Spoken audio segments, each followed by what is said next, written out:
Just a brief intro. I was born in North Alabama, graduated from Auburn a few years ago.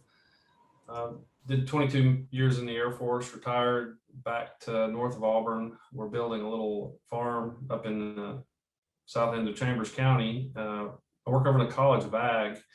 I'm finishing up a PhD, and I enrolled in this Pathways class. Thought it was a great idea, great way to learn about the university. And as you heard, got with Kimberly when we were talking about the project, and I was looking for, said, well, what format do you guys use here so I can get started on my project? And in the course of the discussion, I mentioned, I said, do we have an A3, an 8-step, or any kind of formal process? And there really wasn't a codified process. So I said, well, I can show you some of the stuff that I've seen over the few years I've done this, working at contractor facilities and throughout the Air Force. And so that's the basis of this. We're gonna go through it, and if we're gonna stop at each of the 8 steps and talk about them. If anybody has feedback for this, please bring it up. And I point that out because I don't know if those of you who are familiar with like the original Toyota 8-step process, but it was built for production lines, but it's been adapted to be used in a number of settings, particularly like this setting where we're in in an academic setting. So we've tried to bring some of those tools that we think would be most useful for folks in this environment, and help create a structured way to tackle this and hopefully many more projects as you work on continuous improvement. So with that said, we'll jump into it. So we got really 3 course objectives. Understand, some people call it the Toyota 8-step process. It's an 8-step process. Understand some of the tools and techniques associated with it, but tailored to the university setting. We don't have an assembly line like you would at a car manufacturing place. And then complete the 8-step form based on the case study. And so I want to share in the chat room, if everybody can, hopefully in the slideshow for just a second, and share out a copy of this file. So I'm going to share with you 2 files. One of the files is a blank version of the continuous improvement form that Kimberly mentioned, and the second is one with instructions.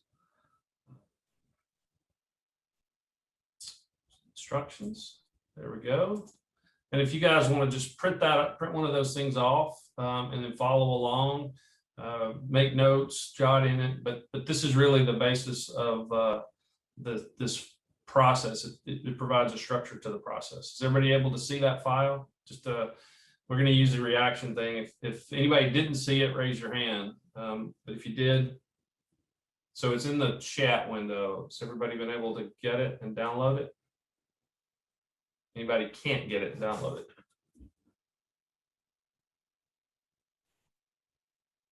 Okay, let's go back to share screen. Okay. And also, guys, don't forget that it's in your Microsoft Teams. If you go to the general channel and go to files, it's in there under the Pathways folder. Okay, so what does this form look like? You can see it's an Adobe PDF form. It's just got the title of your project, your date, and then the 8 steps, as well as some instructions on how to complete each of those steps. And that's what we're going to walk through today, is talk about each of the 8 steps, give you some simple tools and techniques to help step through those things, and hopefully maybe create give you a roadmap for solving not just your Pathways project, but continuous improvement projects that you might run into over the course of your time here. So here's our case study. This is a fictitious study, but it probably you could see how this would apply to maybe some settings in your particular department or unit. So Auburn was tasked to track and report monthly on community engagement by the state.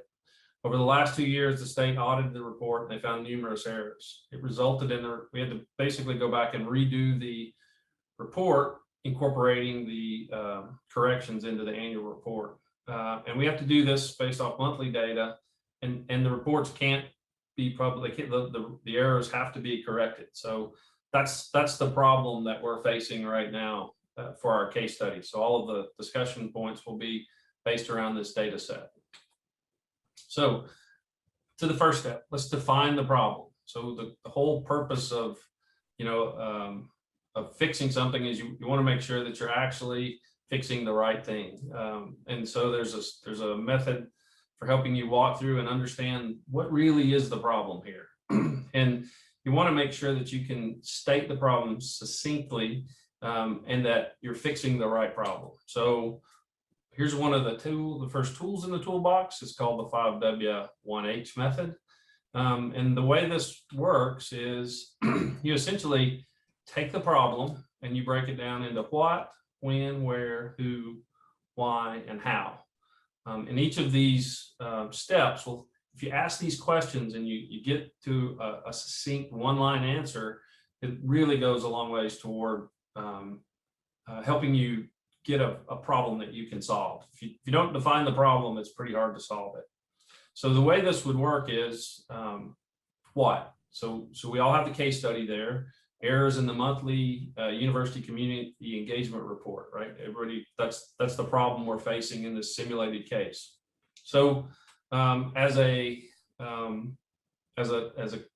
class step, what I'd like you to do is take 2 minutes. So here's the case study again, and I'd like you to break this, like everybody to break this down into the steps we just talked about, right? So what, when, where, who, why, and how. So we'll start the timer and take 2 minutes. Everybody just jot that down. See if you can parse that.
All righty.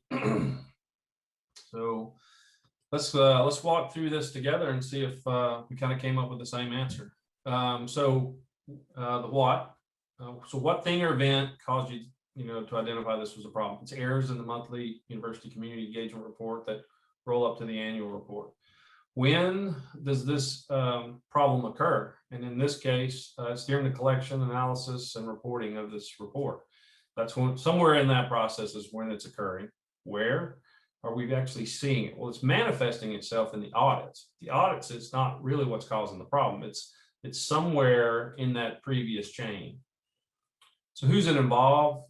Could be 3, could be 5 university organizations that have to collect data on community engagement from all of the various spots all across the state and across the world, in fact. It all gets currently rolled up via emails and some spreadsheets. It continues to get rolled up across the, to a single report. So why is this problem a problem? What, is it a one-off? Does this just happen once in a blue moon? We wouldn't worry about it. We'd get it fixed. Well, it's a problem because these errors have to be corrected by law. And so each month, the monthly reports have to go back. You have to do rework. It takes away from your current productivity. And then this last one, the how. So this is a question you would want to ask yourself that says, what should normal look like, and what do we currently look like? So we would, in a normal state, we would hope that the reports didn't contain any errors, and they should take next to no time to complete for all the various personnel across the state. So in our first step of the process, we have defined the problem, right? So in all of you, if you printed out the blocks there, if you had time, in your very first block, you would write out what, when, where, who, why, and how.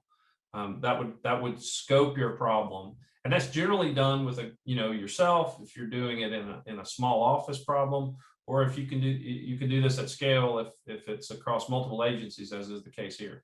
Totally tailorable. So put some poll questions in. The polling system isn't quite working on Zoom today, but we can do the reactions. So let's get everybody to give a thumbs up for if your problem definition kind of matched the one that we have on the screen, and then a negative reaction if it didn't. So let's see, at least one thumbs up. And Kimberly, if anybody has a question about this right now, or had a thumbs down, ask, feel free to pipe up and ask. So guys, Zoom has had a update. So it could be that your reactions are now just on your main Zoom board. If you scroll your mouse over the page, they're in the bottom right. You can also click on participants pane, open that up, and then you've got some reactions there at the bottom as well. You've got some yes and no options. You can also just put it in the chat.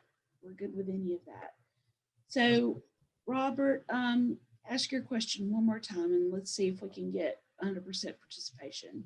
Okay, so did everyone have a problem definition that more or less matched the one on the screen? And specifically, did somebody maybe not have a definition that was close and might have questions about it?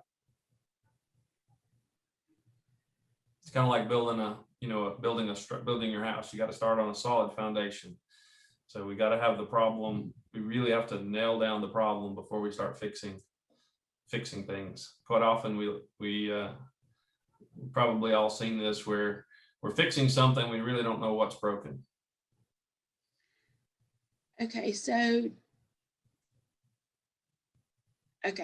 didn't quite finish, but was on track with the first ones. Okay. Are there questions, or did you guys need more time?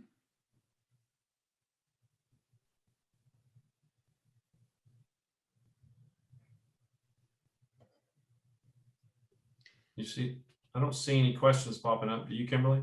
I don't. Okay, we'll move on to step 2 then. Okay, step 2, let's clarify the problem. So this one, it helps to visualize. Anytime you can visualize something, it always gets a little cleaner, creates a little better example for everyone to visualize. So I'm going to take this problem and visualize it. Now this would typically be, you take a process, you get a group of people around a whiteboard or around a butcher paper with some sticky notes, but you would just take the process from start to finish. So we've got Post-it notes, we've got emails, we've got text messages, they roll up to some units. Those units consolidate their data, further gets consolidated into a report, and then it gets published, and that's when the auditors find there are problems with the report. They kick it back. It has to go all the way back down the chain until we work all the errors out. So that's our current process that we're looking at, and we don't want to have it get kicked back. Another way that this thing might look is, literally a whiteboard with some stickies on the process. I'll tell you, it's interesting. When you do this process, you really want to make sure you have all the stakeholders that have a part of this process to participate in mapping it out. And quite often what you'll find is that people are plugged in at their piece and they don't even understand the magnitude of the process. And the process that, folks think, well, it may be a 3-step process. At the end of the day, it ends up being a 9-step process because they just didn't realize what was happening above them or below them. So it's really important to get the whole problem, and by understand the problem, you need to understand the process. The second part that goes with that is finding a way to break this into some kind of usable data set. So if you look, what we've done here is it's a pretty straightforward, you don't have to be an engineer or a scientist to come up with a data set. We simply, for this case study, said, well, okay, how many reports got kicked back in 2019? All but 3. Well, what kind of errors were in each of the reports? So under the error type, you see it's a data problem. There was a format error in January. You had the same thing in grammar in March, data in April, data in May. We got a typo. So you've created a data set from simply looking at look back through whatever your products. A good way to do this is if you have a process that's continually having problems in your office, if you can look back historically and look at your data and just take a piece of paper and come up with a way to define the error and the frequency with which it's occurring. That's the whole point.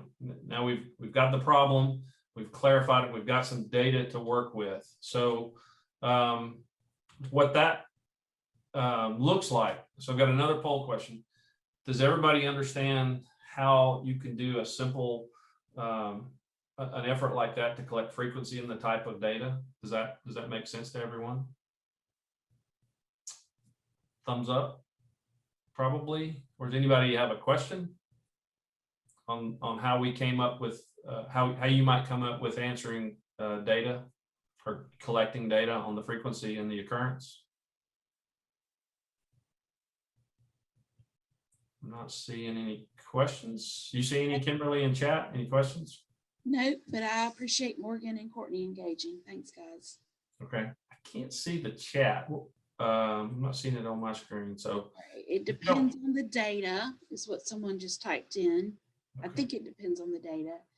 And then Kim White asked if you had suggestions for less black and white situations. Sure. Just think about it try to come up with 2 very specific. You need 2 pieces of data. You need frequency data, and then you need to know the type of problem that you're having.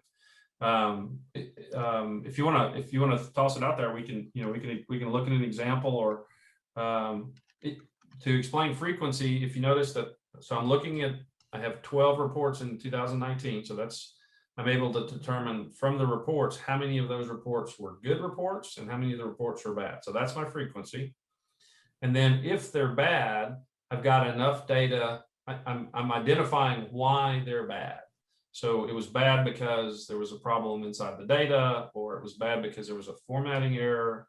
And that'll be useful later on when we go to do our countermeasures. But you need to know frequency and you need to know the type. So it's just a matter of look at whatever it is. It might be something as simple as, okay, well, I'm cooking tonight and 3 out of 5 times, but things don't work right.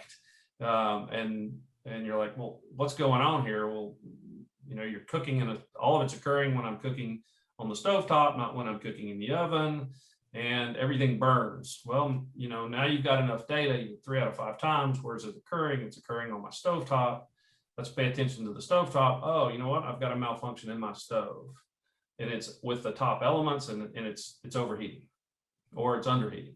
That's what you're looking for. We'll define it and give a frequency to it. Does that answer the question?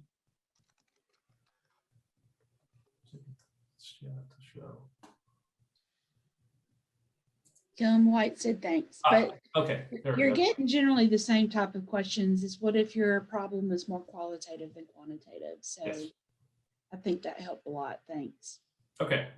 All right. Let's move on to step number 3. Here we go. So let's define our goal here, right? I'm sure you've all heard of this, called the SMART goal: specific, measurable, achievable, relevant, and timely.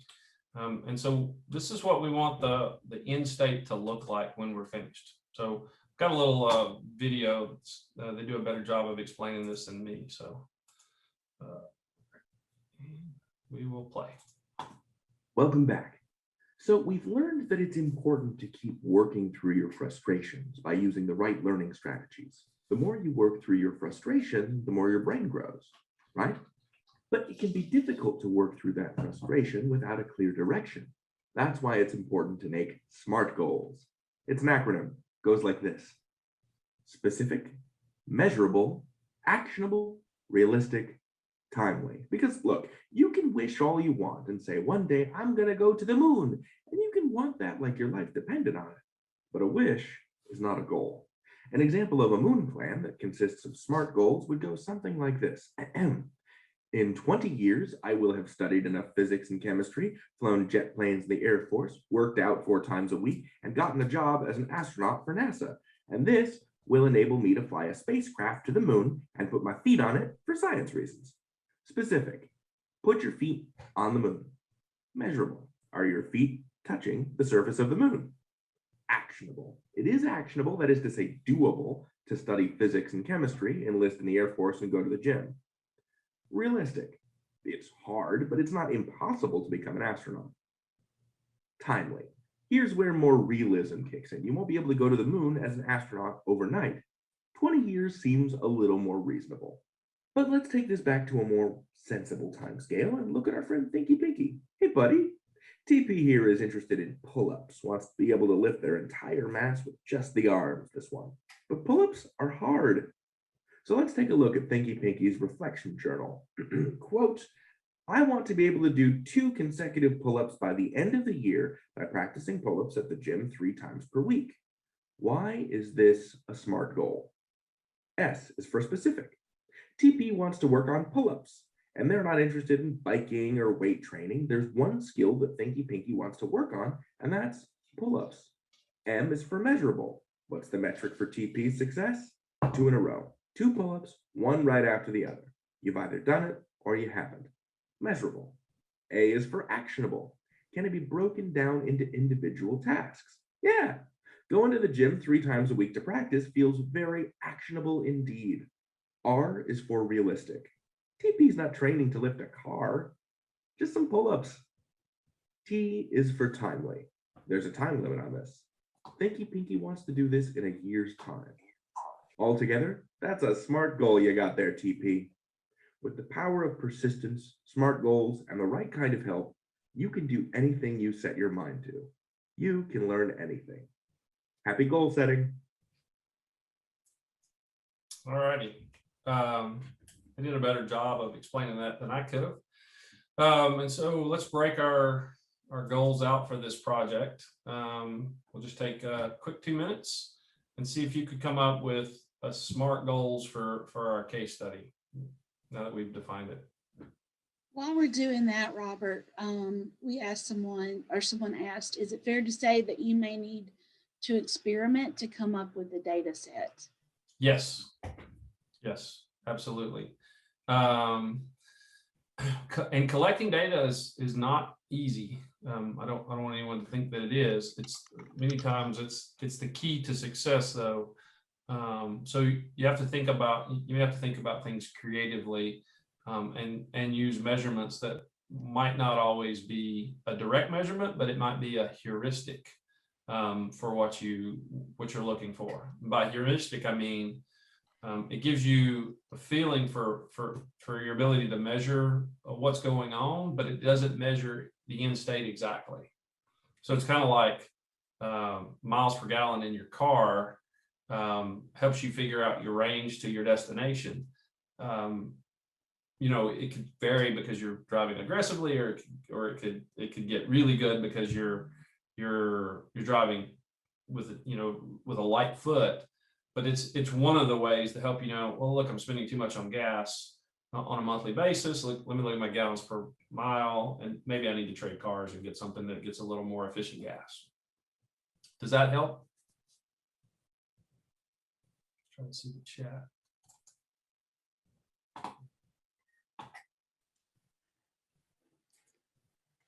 We've not gotten a response, but that was Okay. that was a good answer. Okay. For some reason I can't get the chat and the screen to show up at the same time. I'm telling y'all, we're having lots of technical difficulties. I'm wrangling today, so Okay. Sorry about that, guys. We are going to make do, and y'all are doing awesome. Okay. Yes, thank you. All right, so Yes, Scooter said that helped. Thanks. let's walk through. So specific, measurable, actionable. So this was here's the ones that you might have come up with. Remove most of the potential errors for entering the report. You want to reduce the errors in the report down to only one per year. So you only have to do the report over once a year. You might ask for perfection, but a lot of times if you set a bar too high, then you could never reach your goal. So you do want it to be attainable. It needs to be actionable. So we're gonna how do we fix this? Well, now we can basically, if we find out where these errors are being introduced, and then we remove the potential for the errors, we could save a lot of labor hours and have a better product. When do we need this done by? We need to not have another report with errors in it this year. That's what we're looking for. So that's not it doesn't have to be exactly that, but it gives you the idea. Okay. So in your step 3, the way of your 8-step form, you might have something written in when you turn it in. Here was our goal, and you listed down each of the steps of SMART. All right. So I don't know if it's working. Was there anyone, instead of asking who did, I'll ask, did anyone have a problem coming up with the goals similar to what we have here? Or feel free to enter the goal that you wrote in the chat. Yes, either one of those.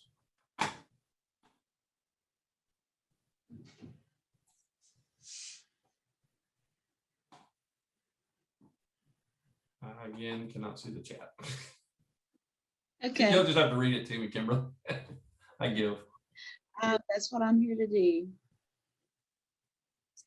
So somebody said, realistic, I added human error occurs. And another person said, does it count if we're trying for perfection?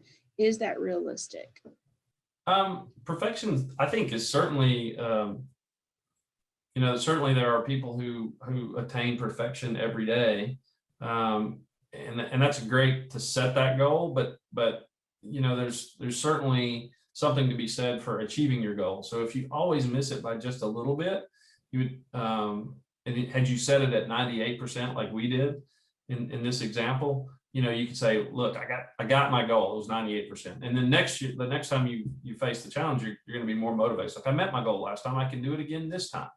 But if if it's perfection and you just miss it back-to-back times, then pretty soon you might lose motivation. So that's the reason for, I personally think, and it's a personal choice, I personally like to set the goal down, lower the bar a little bit. And some people would argue shoot for the moon, and if you get halfway there, then that's way better than shooting for across the street. So to each his own, I think, is the right answer. So some of the things we've gotten are good. Remove 98% of all errors on reports, complete reports within 95% accuracy, decrease errors by 95 to 98%. I'm not seeing a lot of the timely, so you would want to decrease errors by 95% within 6 months. Like, you need to put a date on it so that you have a goal to shoot for. So don't forget the T part of SMART. Absolutely. So let's see, let me go back through. I think we have a couple more questions. For specific, let's see, that looks like it's the second part of a question. Sorry, guys. Well, for specific, do we not want to add how we plan to remove errors, maybe through training? So I think that comes later, Robert. We're going to get to that. Correct. That doesn't necessarily have to be part of your goal. Your goal is sort of your outcome. You're creating an outcome, and then how you get to that outcome is what we're going to cover here in a little bit. Yes. Rebecca says she had trouble with actionable, but only for this example. She's got things in mind for her own project. Okay. And actionable in this process, and the reason I said review of the process, if you remember Pinky's version of going to the moon, you know, he could identify steps to get him to the moon. Or if you're Elon Musk, you could just say, well, I'm going to build PayPal, and then I'm going to build Tesla, and then I'm going to start SpaceX, and then I'm going to go to Mars. So those are, you know, it's a long time span, but it is an actionable step, as opposed to I'm just going to eventually teleport myself there. That's not really an actionable one.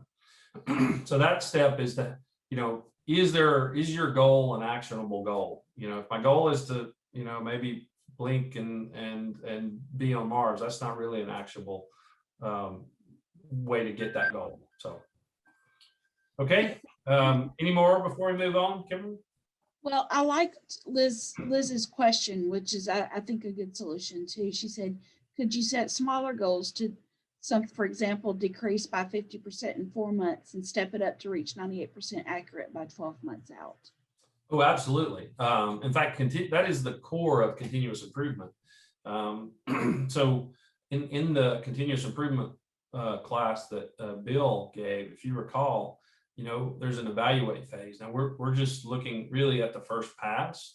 You can certainly, particularly on products where you don't know what the end state could be, you don't know how good things really could be.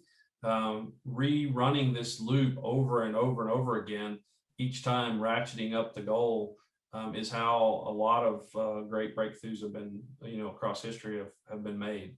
They couldn't have got to the end state goal without the first 5 or 6 passes. That's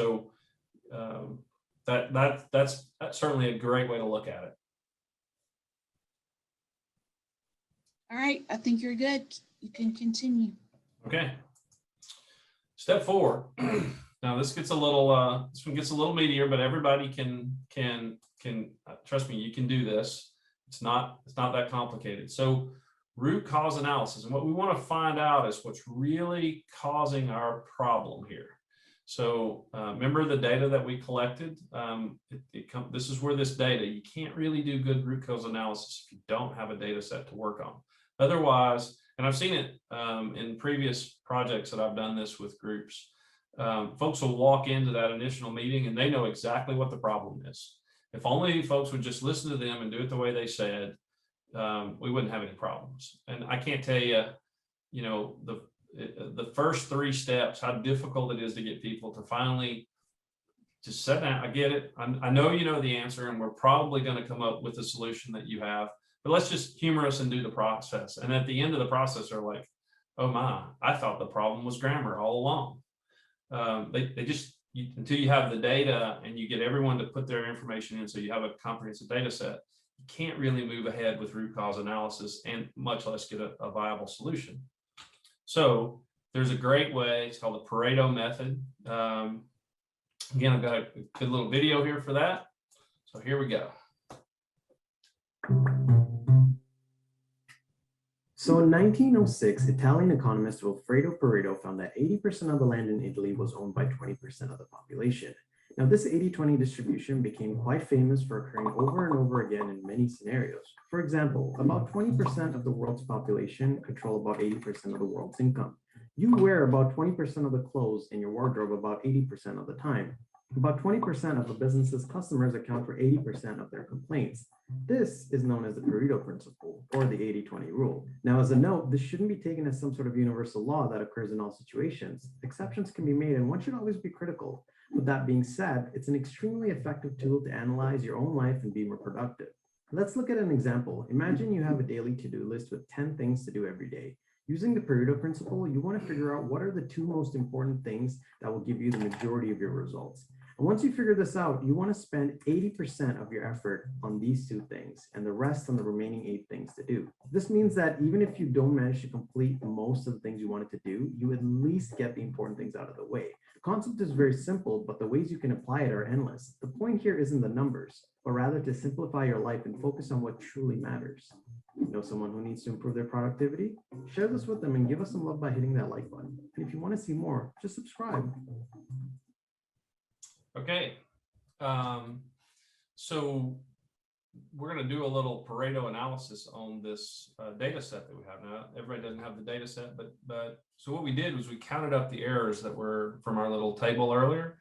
We said, well, okay, we had 3 typos.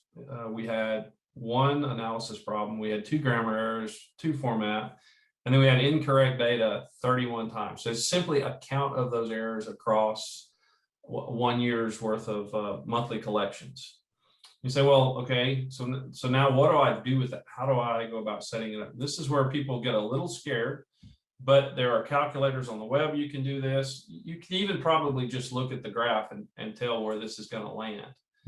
If you think about the 80% rule, so where is our percentage? 79% of the errors are occurring in incorrect data in our little case. It's not necessarily with typos or analysis or grammar or format. It's all, hey, we're making mistakes with the actual data. And it almost always shows up like this.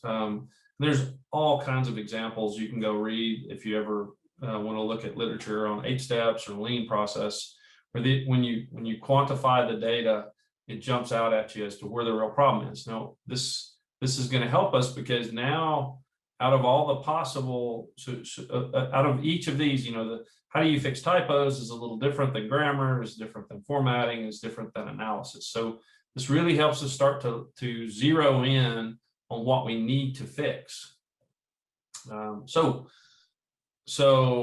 would everybody agree that well, it's not working so well. So we're going to get a poll of who all thought that the incorrect data was the case. So we'll just keep moving.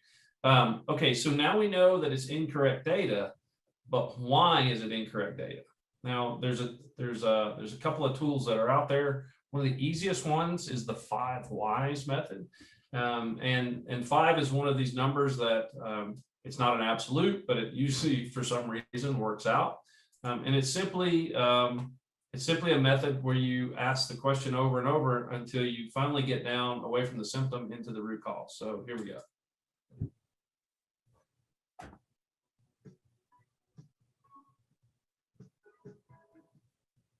Five whys is a questioning technique to help you understand the root causes of a problem. Help you target your effort in improving any underlying cause, not just the symptoms. The technique involves repeatedly asking the question why. Each subsequent answer forms the basis to the next question. Most root causes can be found after asking why a number of times. Often you can do this in fewer than 5 steps, but don't worry if it takes more. 5 whys is just the general rule of thumb.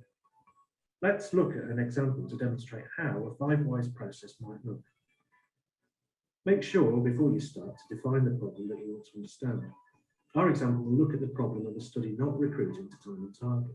So start by asking something like, why has the study not recruited to time and target? The answer could well be because not enough patients were identified. This answer then forms the basis of the next question. So why weren't the patients identified?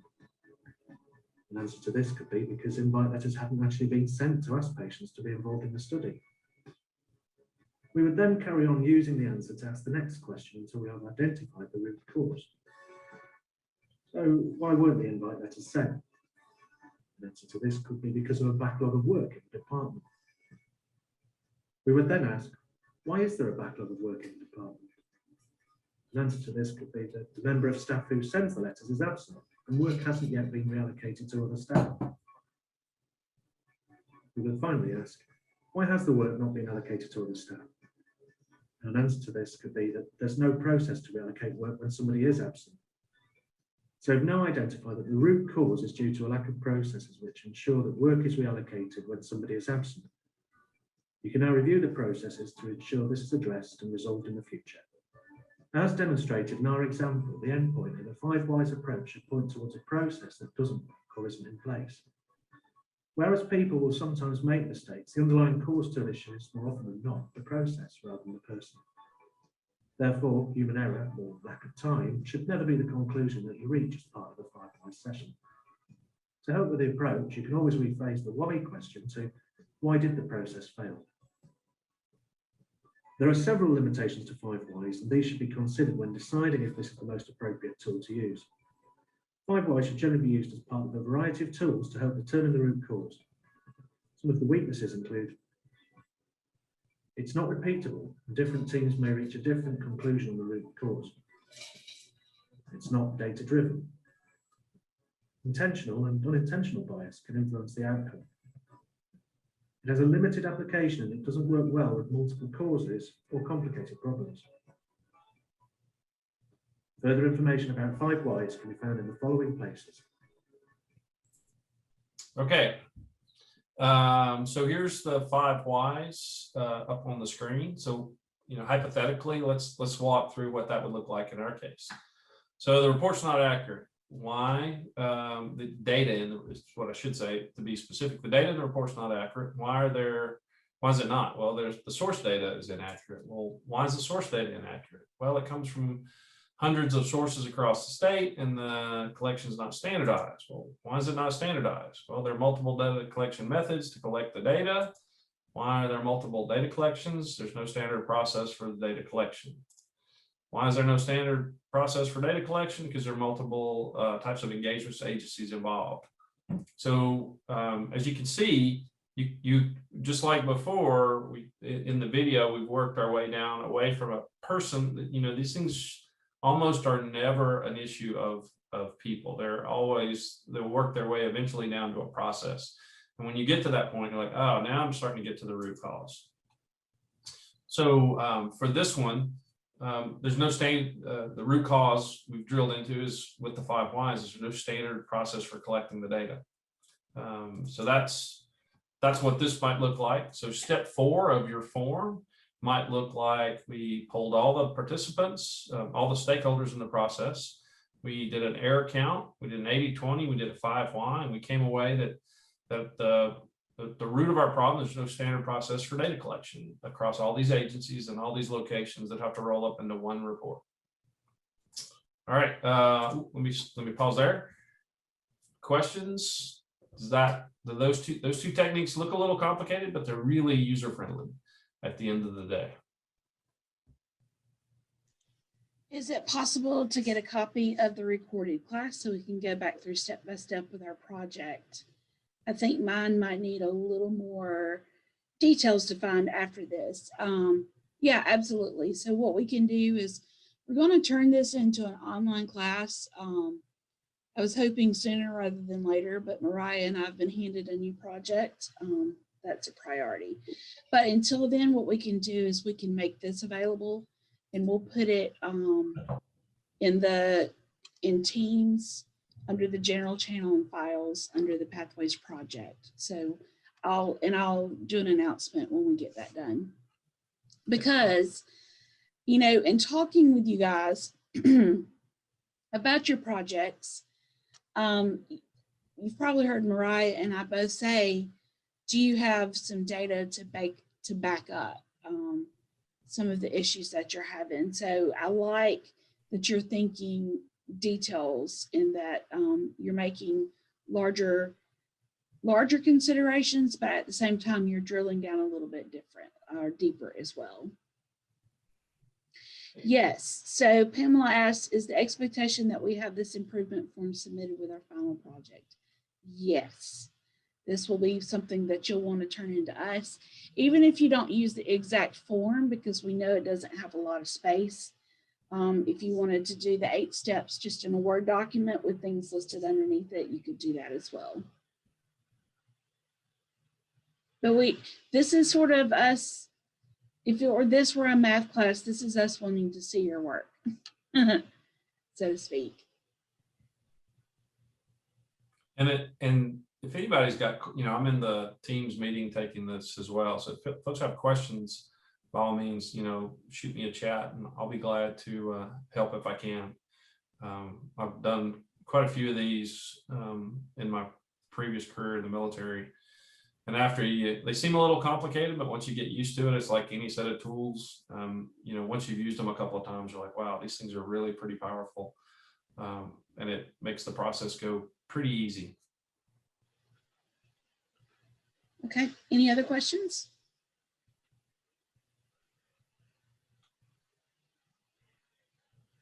You guys can unmute as well. I'm cool with that. Okay.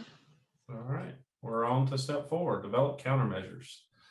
Okay, so now we know what the problem is. We've nailed it down. We got to find a way to solve this issue. So there's some. This is where, if you somebody brought up earlier, if you jump ahead, you say, well, I know what the problem is and I know how to solve it.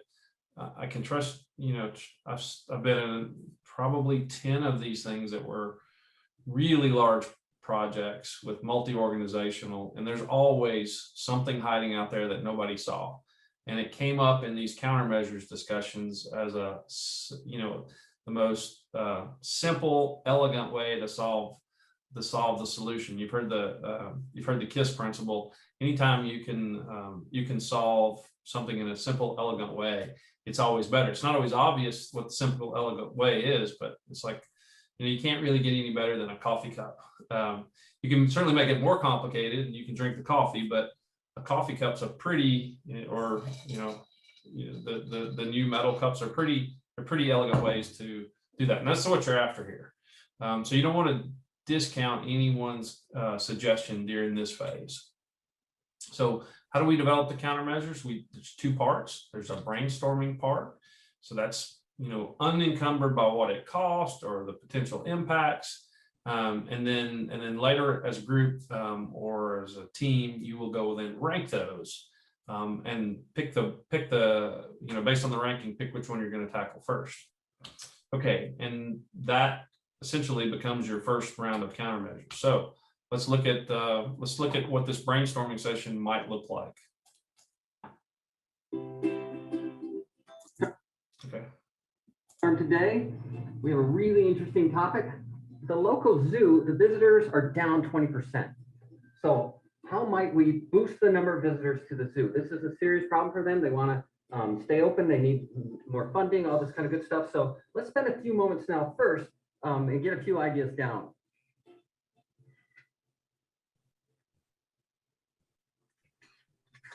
Remember, we're going for quantity. Let's see how many ideas we can get. And also, there's so many good ideas out there. Let's push ourselves, try to get closer to the ridiculous. That might be brilliant. All right, so I'll start us off. I had a date night. So you might hang out with the animals that are in action, if you know what I mean. All right, what else? What else you got? Oh, yeah. What do you got? What if we do a dress up like your favorite animal day? So it's like a costume theme thing. Very cool. What about zoo pop-up at places that kids frequent, the malls, school, parks? Home Depot, I know, has programs for little kids to build birdhouses and stuff like that. So it could be all these different crafts, but they're sort of animal lessons. So Love kids it. learn. And I have a night camping, so you get to camp overnight there. So let's get a 5 or 10 more. so I figure loyalty cards work for airlines and for burritos. So why not have it work for the zoo? Building out the whole celebrity thing. What if we pretend that animals are celebrities and we give out like a gossip magazine as an advertisement? So for an hour every day, they vacate the cages and you get to go swing on the bars and everything with them on Zoo turn playground. That's awesome. What we'll do next is we'll look at these and look for some themes and cluster a couple. Okay, so as you can tell, there's no restriction in the brainstorming session. It should be free flowing, as ludicrous as possible. Anything's fair game. So to speed the, I would love if we were in a class, we could take time to go out and do this brainstorming session with everybody here, but we're trying to make it online. We've got the team came together and we came up with 6 ideas. So we can create a new department for the report. We can hire a contractor to do the report. We can use Scantron sheets to collect data. We can hire a dedicated person that drives around the state and collects the data. We can create a standardized process for all the departments to use, or we could lobby to have the requirement dropped. That was kind of my favorite. We just get rid of the requirement. But as you know, that's not how it always works. So, okay, so how do you go about ranking each of those 6 ideas? So there's another one of these simple, it's so simple and yet so unused. It's hard to believe. It's a 4x4 matrix, and on the vertical axis, it doesn't matter how you orient it, but on one axis you split it into low impact, high impact, and obviously medium impact is in the middle. On the opposite axis, you Is it hard? Is it easy? You could replace hard and easy with, is it expensive? No cost, low cost, super expensive. So the idea is that you just get a 4x4 matrix to work in. So now, once you've drawn your matrix, then what you want to do is you're going to basically think about these in terms of 4 quadrants. So let's think about this. So if there's a low impact and it's really hard to do, then it'll be immediately obvious. Some of these tasks are going to be, they're not going to make a big impact, and it's going to be hard, or maybe it's going to be expensive. So you put it in that category, drop it, and you go through with each of the tasks, and we're going to drop them into one of these quadrants, or maybe we're going to drop it on the line of a quadrant. So if it's easy to do, but it's maybe a little bit of impact, you would consider it. If it's really hard to do, but it's high impact, or maybe it's very costly, a little more study. And then what you're after is, you want the one that's easy to do and has high impact. That's the keep it simple. That's the elegant solution. And often they're out there, and it's a simple processes. So let's take a few minutes, probably 2 minutes. I've got it on the screen here. You can see the 6 ideas. What I want folks to do is basically jot down what they think would be the immediate, what they think would be the one to put in the immediate block, and then what they would put in the drop block. See if we can get some folks in the chat to plop in the drop and the immediate. And again, I can't see Kimberly, so hopefully you can see what starts to pop up.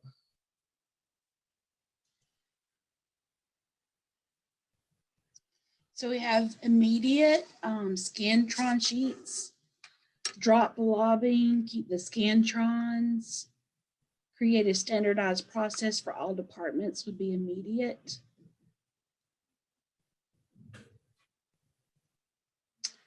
Drop drive all around the state.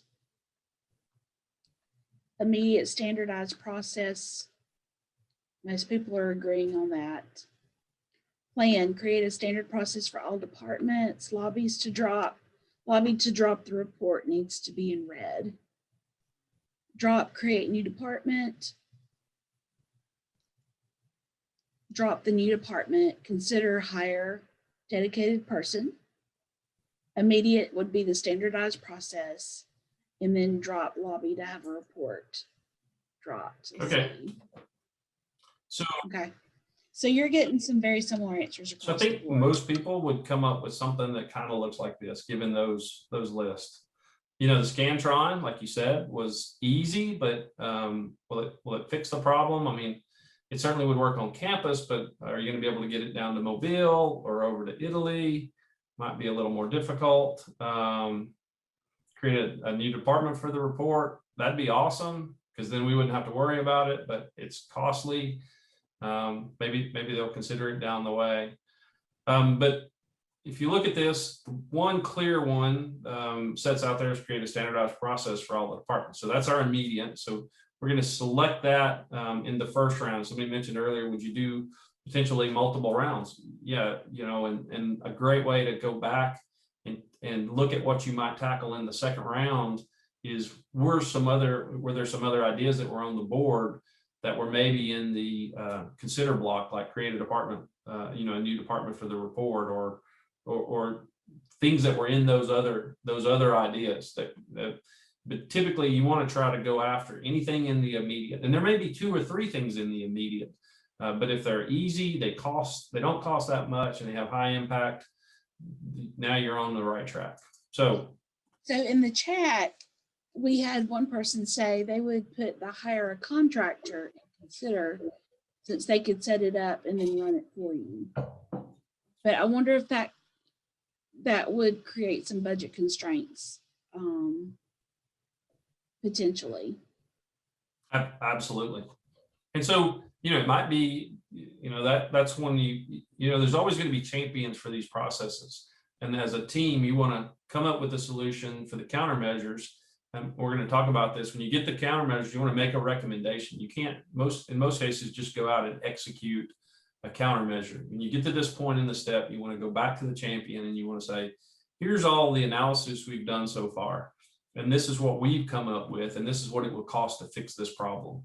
And they'll give you the thumbs up. And, you know, maybe they look at it and say, you know what? Hey, let's go just throw money at it. Or let's throw a different, you know, you can never tell what the champion might come back and say to direct you to go implement the countermeasure, but you now come to them with a solution. You never go before a champion or anyone up the chain when you're trying to get a problem solved and say, well, there's a problem and I don't know how to solve it.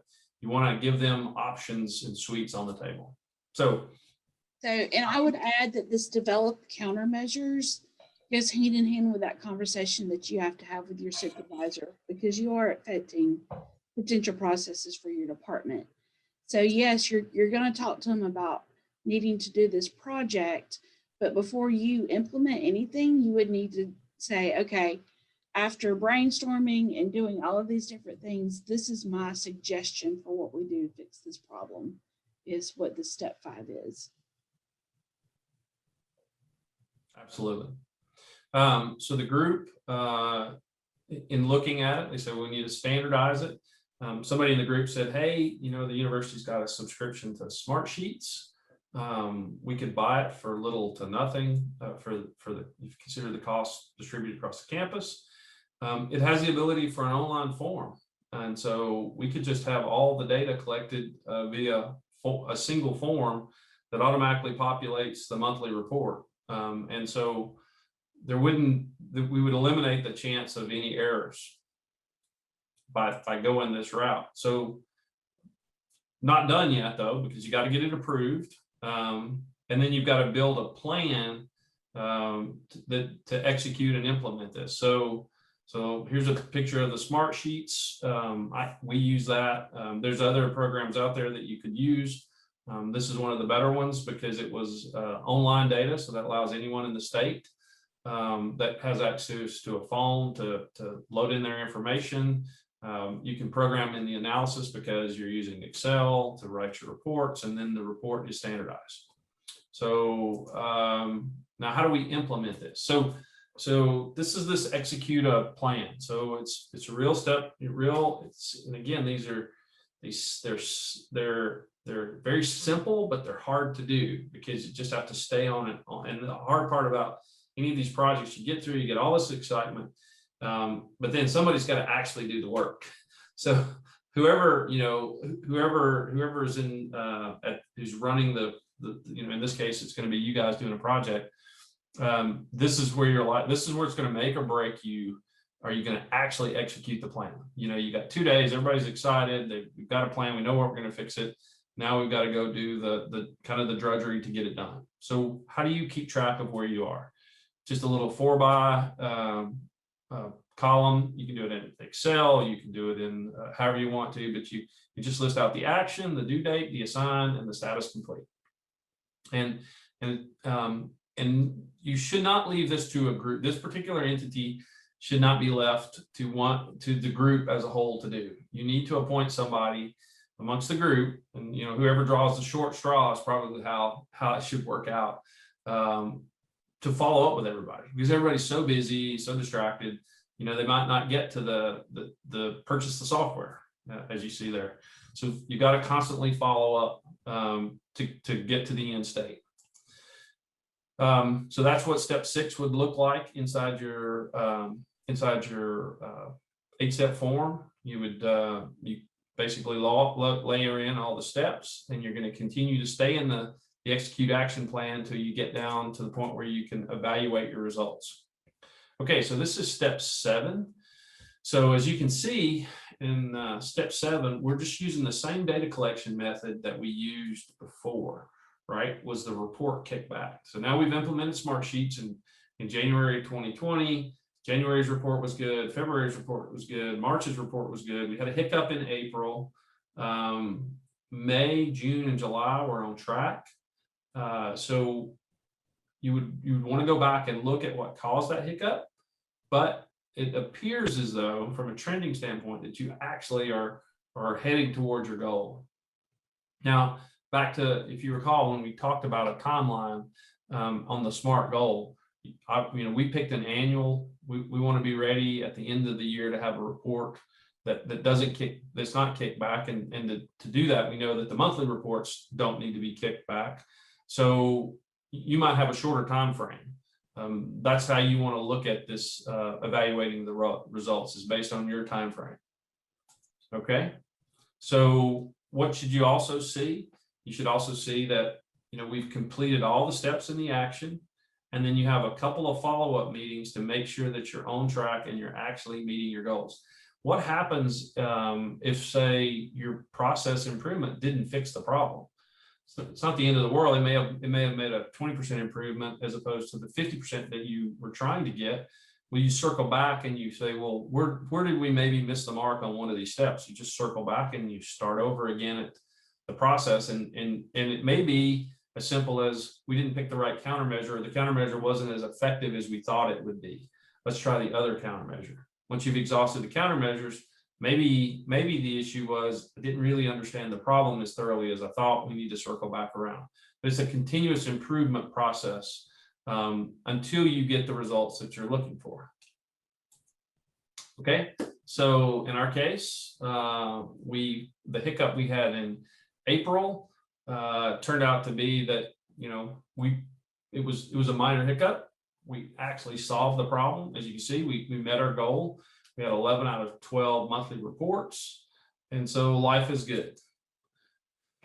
So step 7 you should see this kind of documentation. So it's we would want to see in your 8-step form that here's your plan, here's how I executed the plan, and that we hit the statuses, they were all complete, and here's the data to support that at the end of the day we are hitting all of our marks as we had hoped for. And you can do this, you can follow up with this step 8, 30 days. You may need to do it quarterly to a year. Don't let anything go more than a year though. The higher frequency, some things that if a report's only due once a month, looking at it every 7 days is not going to get you're not going to get any usable data. So it's tied to how frequent the particular process produces something. Then you got to ask, what do we do to keep this going in the future? So training might be something to consider. So as people turn over at each of the locations, they know where the form is, they know how to input the data. And then you want to make sure that you thank everybody that was in the process.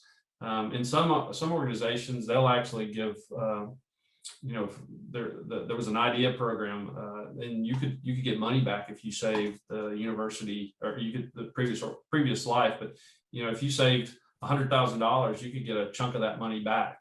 And so being able to document that process and thank people who have participated is important. And then sharing the word around, because you don't want to be the only person who's doing continuous improvement in your office.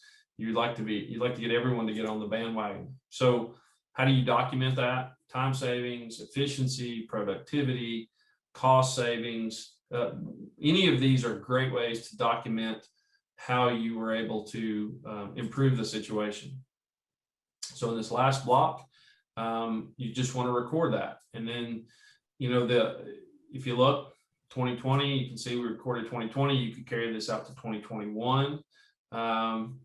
And at that point, you could probably call the process complete. So what does that look like, at least for our project, for a Pathways project?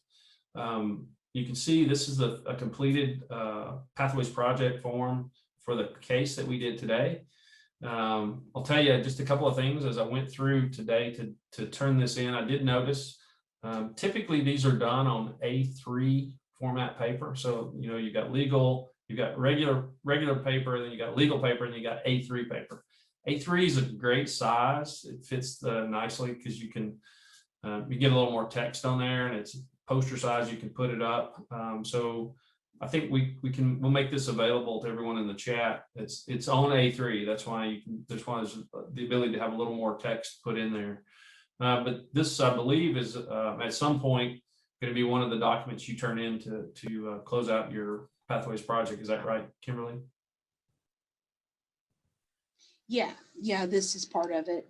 So it could be that we take this and maybe put it on 11 by 17 paper. I'm not, what size is A3? Here, let me see if is my video on. Can everybody see? It's not fun. That's not loud. That's okay, but I know most But of us it's have the- 11 by 17 in our offices. You can go to the library and print something off like that, but you know, on Adobe, it really doesn't matter how big the paper size is because you're just moving around. It's not, That's true. That's true. not native to the screen. So So it could be we reformat it to give you guys some space, but like I said, you're welcome to also just sort of do an outline in a Word document. We're okay with that too. yep. So Chelsea said she thinks her step 7 will have multiple pages. Probably, it definitely could. Yes. As it was mentioned earlier, so if you go into Teams, general files, you can get to some of the documents that are out there for this to help you guys out. That was right at an hour. I think it's what we were talking about, Kimberly. So I think we at this point open it up to questions. And feel free to make them specific about your project if you want to. Talk about your project. Maybe if you're not sure about what kind of data you should be collecting, or if you need data for yours, you know, ask the question. But this is a good opportunity to ask questions. So what if the evaluation part of this is not something that you see to fruition at the end of the project? In other words, we go to submit the project, but we don't really have data to evaluate yet because we haven't moved that far along in the project. My project is going to take a pretty extended period of time, and so, you know, I don't know that I'm necessarily going to have data to evaluate it at the point at which I have to turn this in. So, I mean, how long are you thinking, Robert? Well, and the other thing is, sorry, it's okay. Robert is your speaker. The other thing is, mine is much more qualitative than quantitative. So the measurable, I mean, we're working on a not really a succession plan, but more of a way to allow new employees in the unit to be able to do the jobs that need to be done, because right now we're lacking any clear facilitation of the responsibilities, if that makes sense. We've had full turnover twice in the last 8 months. So we've lost all of our administrative staff twice in the last 8 months. And so now the person with all of our institutional knowledge in our office has been here for since October.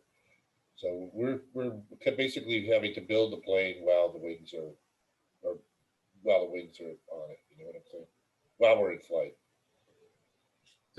So that's a great example. You know, one way you could think about this, you take the same set of steps, but go back to what your goal is. Your goal would be, if I'm hearing you right, is that you can have you can't really control the turnover, right? So that's outside the realm of your control. Right. But you can make it easy for folks who are leaving to have continuity with folks who are coming on immediately in their path. And so your goal in this case could be to make sure that there's no matter what the frequency of someone coming or going, that transition is smooth and seamless.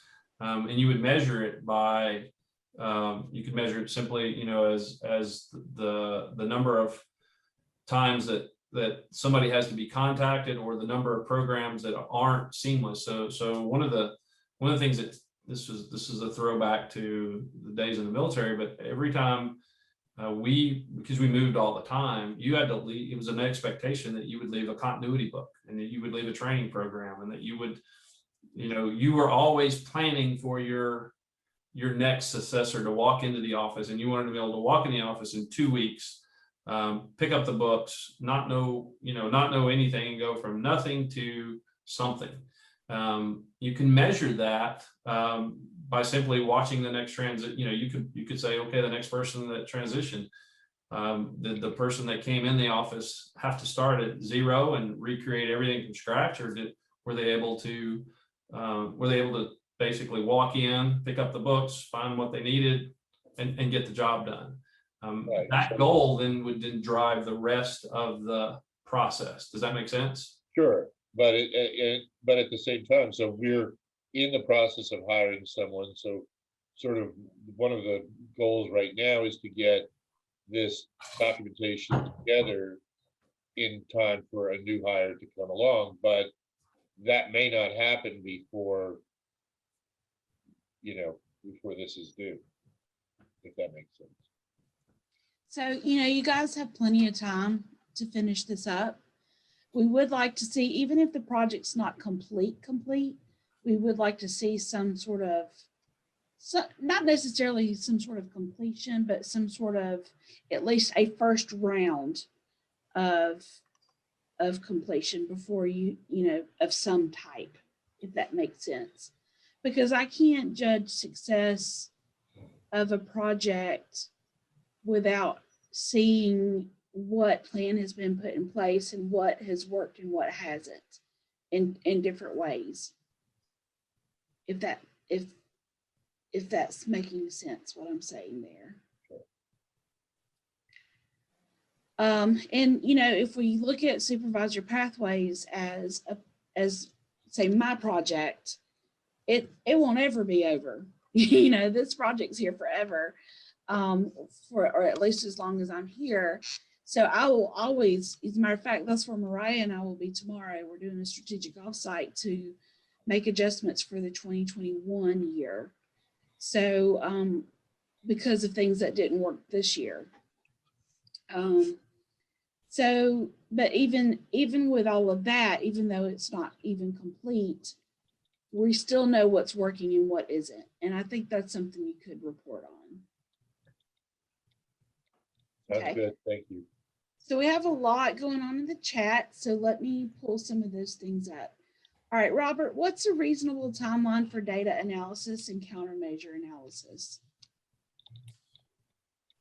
Usually, if you look at the overall process on something like, say something like we've done here, typically you would get together, you have a meeting, you define the problem. That's like a week, another week to clarify the problem. This is, if you're really focused, usually 2 weeks to get to the goal. I mean, by the end of 2 weeks, you should have gotten, and I'm assuming they're not doing one of these. Most folks are not going to pull away from their desk and do a 2-week set down. So some of the programs I participated in, it was a 2-week. You just drop everything you're doing. The problem is so big, we have to go solve it. And so you could crank this out in 5 days with a full team, and you would execute the action plan from start to finish. In our case, most likely you're doing it, part-time during the week. So if you can get to step 3 by the end of 3 weeks, step 4 by the end of week 4. Now, the real question is in step 4. A lot of times you don't have the data, so that's where you end up sort of hitting you may hit a pause. So it's not because you can't do anything in the process. It's just you don't have enough data. So there's where your first potential delay would kick in. You say, well, at least I know what data I need to do the rest of the root cause analysis. So how do I go get it? And sometimes that takes time. Sometimes you just start recording the data, and you need to start recording it for some period of time for you to collect enough data.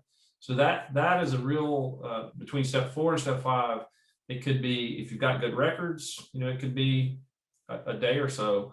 If you have to go out and let the data generate till you get enough frequency data, who knows how long that could take. It could take, a week to, if we weren't able to go back and look at the reports in this example, that could have taken a year fortunately, most cases you can go back and you can see a history of the documented errors. And so I would tend to look at that historically, then try to start a data collection effort at step 4. Anytime you can look at historic data and do a count, that's why counts are so great for data collection. And then from there, you can step into step 5.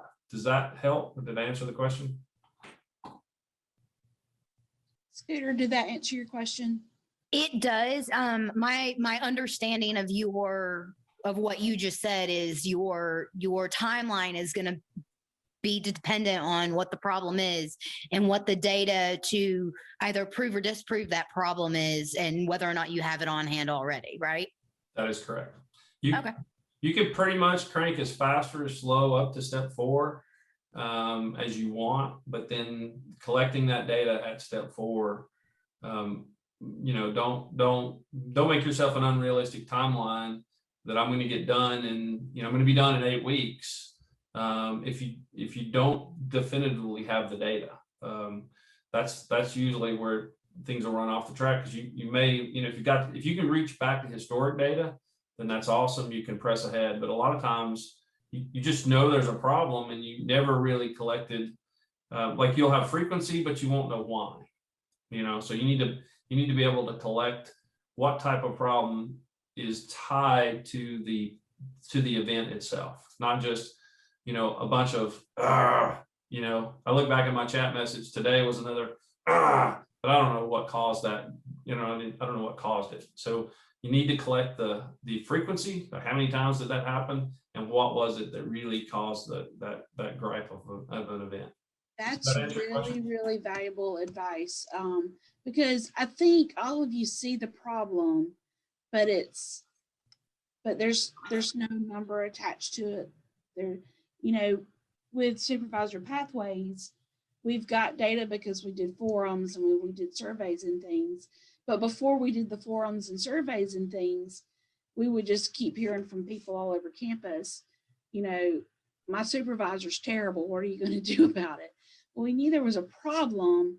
There was just sort of this general, what I would call it, a general pain in the behind, in that we've got a problem, but we don't know exactly what that problem is. So I liked what you said there.